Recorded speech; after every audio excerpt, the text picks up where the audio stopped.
Hey, what's going on, guys? So today I'm using Luminar AI. This is not a sponsored video. I just love using Luminar. So today I wanted to go over one of their new features, and that is creating artificial bokeh.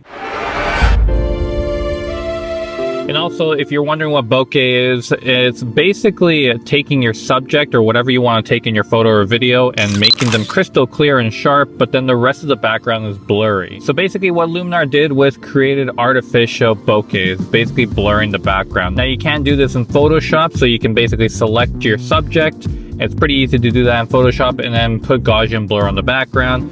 It is a couple steps, but with Luminar AI, it's pretty instant and they do a really good job of masking. So let me show you how it works. Now I gotta do this quick because I have a 2018 MacBook and it overheats like crazy. So let's go for it. So as you can see here, I've already downloaded a photo and this is what I took with my iPhone. But this one, you can clearly tell the leaves in the background are pretty in focus. They're not that blurry, right?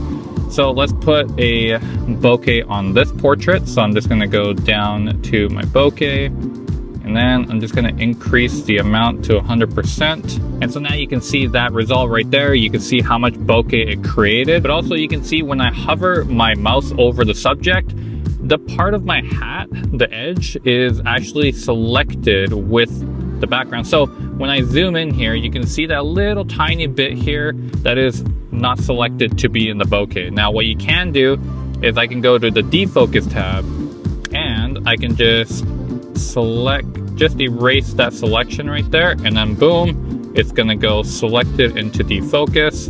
And now when I zoom out after this thing loads, there you go. Now also just to note here, this is very intensive on your computer. Like my 2018 laptop is not overheating yet, but you know how that fan goes like insane on some of the Intel MacBooks? Yeah, so it might do that to your older MacBook Pros. Also, if you want to, let's say, blur the background even more than it currently is, then what you can do is you can save this photo as what it is, and then you can come back to it, even on a JPEG format, and you can put more bokeh on there if you would like. So that's pretty cool. You can just keep adding bokeh and it'll just be like super blurry in the background. But yeah, if you like this video, please smash the like button. Consider subscribing if you like these type of videos, because I am going to make like a separate playlist on my channel. And make sure to hit that bell notification, because YouTube is weird right now. It's not really sending notifications to all my subscribers. So if you hit that bell, then you would be notified when I drop videos like this in the future. Oh, and also I just wanted to kind of end this debate of